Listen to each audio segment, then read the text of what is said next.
عزیز طلبہ،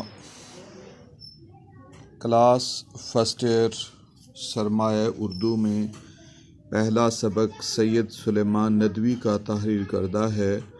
اسوہ حسنہ صلی اللہ علیہ وآلہ وسلم خدا کی محبت کا اہل اور اس کے پیار کا مستحق بننے کے لیے ہر مذہب نے ایک ہی تدبیر بتائی ہے، اور وہ یہ ہے کہ اس مذہب کے شارع اور طریقے کے بانی نے جو عمدہ نصیحتیں کی ہیں ان پر عمل کیا جائے۔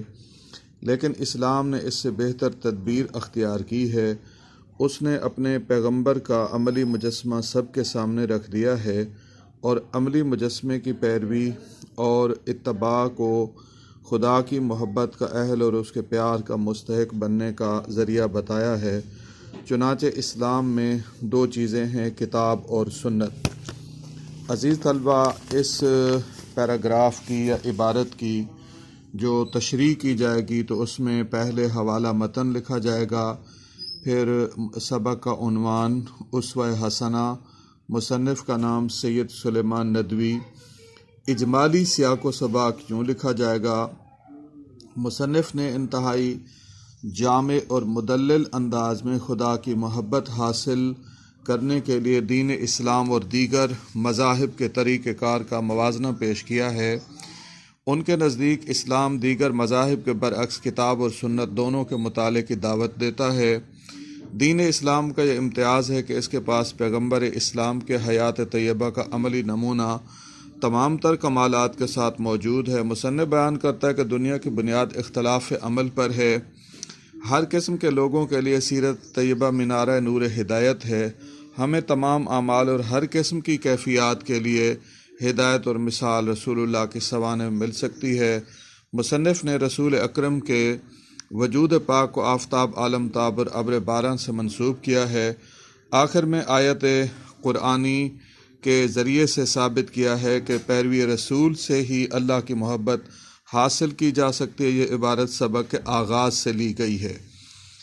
عبارت کی تشریح طلب اقتباس میں سیرت نگار نے خوشنودی خدا حاصل کرنے کے لیے دیگر مذاہب اور دین اسلام کے افکار کا موازنہ پیش کیا ہے۔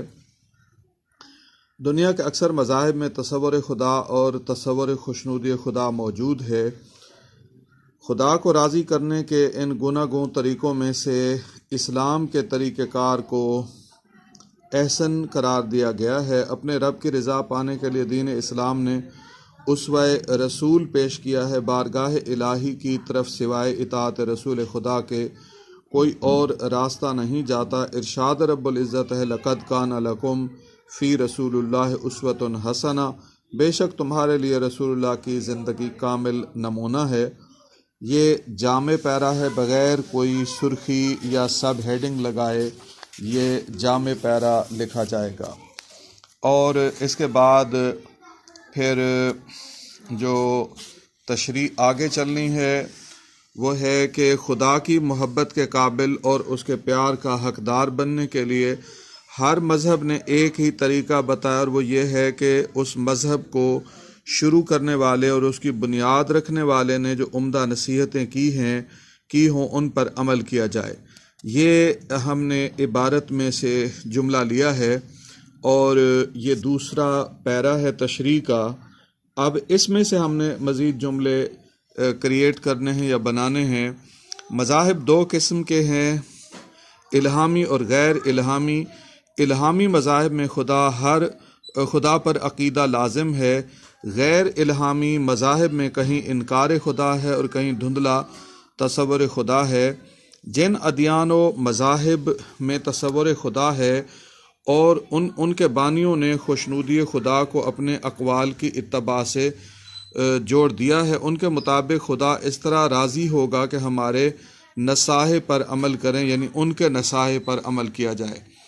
اسلام نے اس سے بہتر تدبیر اختیار کی ہے۔ اس نے اپنے پیغمبر صلی اللہ علیہ وآلہ وسلم کا عملی نمونہ سب کے سامنے رکھ دیا ہے، اور اس عملی پیکر کی پیروی اور اتباع کو خدا کی محبت کا اہل اور اس کے پیار کا مستحق بننے کا ذریعہ بتایا۔ دین اسلام کے اساس ہی عقیدہ توحید پر ہے۔ اسلام نے خوشنودی خدا کا جو تصور دیا وہ بڑا ہی شفاف ہے۔ حضرت محمد مصطفیٰ صلی اللہ علیہ وآلہ وسلم کے اتباع رب کو راضی کرنے کا سب سے بڑا ذریعہ ہے۔ اسلام کے تمام احکام خدا نے اپنے حبیب کے ذریعے سے ہم تک پہنچائے ہیں۔ آپ کی اطاعت ہی خدا کی اطاعت ہے۔ بقول شاعر کی محمد سے وفا تو نے تو ہم تیرے ہیں، یہ جہاں چیز ہے کیا لوح و قلم تیرے ہیں۔ ادیان عالم کے مقابلے میں دین اسلام کا یہ انداز ہدایت اس لیے احسن ہے کہ ایک طرف صرف اقوال و فرامین ہے اور دوسری طرف فرمودات حدیث کی صورت میں اور حسن عمل رسالت مآب کی سنت کی صورت میں موجود ہے بنی نوع انسان کے سامنے ہے۔ یقیناً اسلام کا طرز عمل اور انداز ہدایت بہترین ہے۔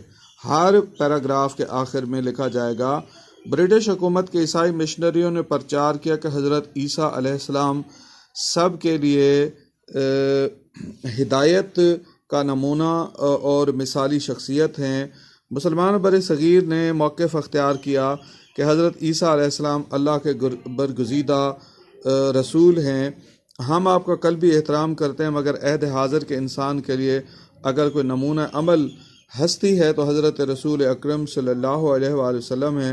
مدراس کے لالی ہال میں اسی موضوع پر یہ لیکچر دیا گیا۔